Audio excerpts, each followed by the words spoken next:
qui a reçu la bénédiction. Quand tu prends le pouvoir, la première des choses, c'est de penser à la souffrance de tes parents. Vous avez passé à la souffrance de nos parents quand vous avez pris le pouvoir. Vous avez passé tout votre temps à s'aimer la haine, le trouble dans nos régions. Alors qu'on vivait en paix avec nos frères, c'est vous qui êtes venus déchirer ce peuple-là.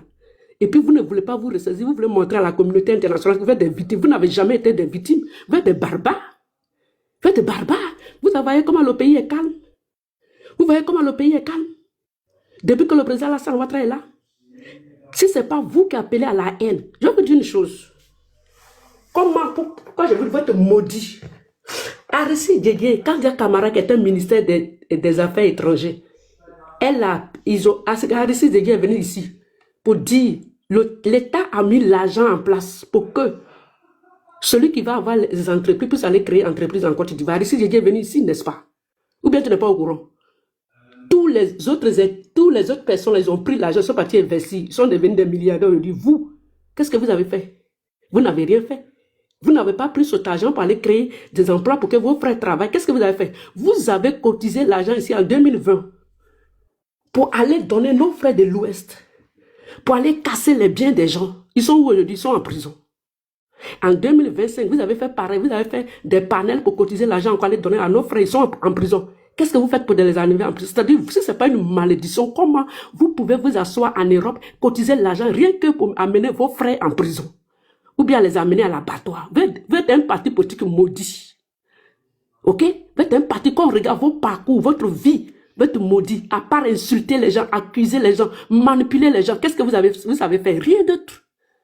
À part aller marcher, jeter vos soeurs à l'heure et venir s'asseoir sur TikTok pour insulter encore en bas de vos soeurs. Les arrêtent, zater tout cela. Vous les insultez, comment vous couchez avec eux? C'est une malédiction. Alors, j'ai beaucoup à dire, je suis au travail, je vais m'arrêter. Sinon, si c'est malédiction seulement, ça est sur vous. Prenez voiture, allez-y sillonner dans l'Ouest. Vous allez voir comment nos parents sont dans les besoins. Mais vous vous en foutez de la souffrance de vos parents. Vous pensez à votre intérêt égoïste. Je vais vous dire, je vais m'arrêter. Parce que là, je suis au milieu, mes clients sont là, je ne vais pas trop parler. Mais je vais vous dire, vous êtes la malédiction écanée. Vous n'avez aucune compassion de nos parents. Vous ne parlez pas de projets. Comment vous allez investir pour que nos frères travaillent? Vous êtes toujours dans la haine. Vous êtes toujours en train de s'aimer le trouble. Vous êtes toujours pour déchirer la nation. Mais je vous dis que le pouvoir là, si Dieu assis sur son trône, vous n'aurez plus jamais ce pouvoir. Parce que votre seul objectif, c'est de détruire cette nation, diviser les gens. Vous n'avez aucune... Et quand vous avez appelé à la résurrection là, qu'est-ce que vous avez fait pour protéger nos parents? Quand vous étiez là, quand vos leaders, quelle disposition vous avez pris pour protéger nos parents? Si ça tournait à vinaigre là, c'était quelle disposition vous avez pris? Vous êtes un danger pour nos parents de l'Ouest. Vous êtes un danger. Vous êtes le diable même écarné. Donc vous êtes plus que la malédiction même. Pendant que les autres réfléchissent comment ils vont faire avancer les régions, vous, c'est de s'aimer la haine et amener vos frères à l'abattoir. Vous êtes maudits.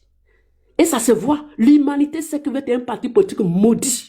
Et François Hollande avait dit à propos de Laurent Gbagbo que c'est pas un homme à fréquenter. Il a dit ça comme ça, mais je pense que c'est Dieu qui a parlé à travers lui. Parce que vous êtes maudit tellement que tous ceux qui vous approchent, il n'arrive nulle part.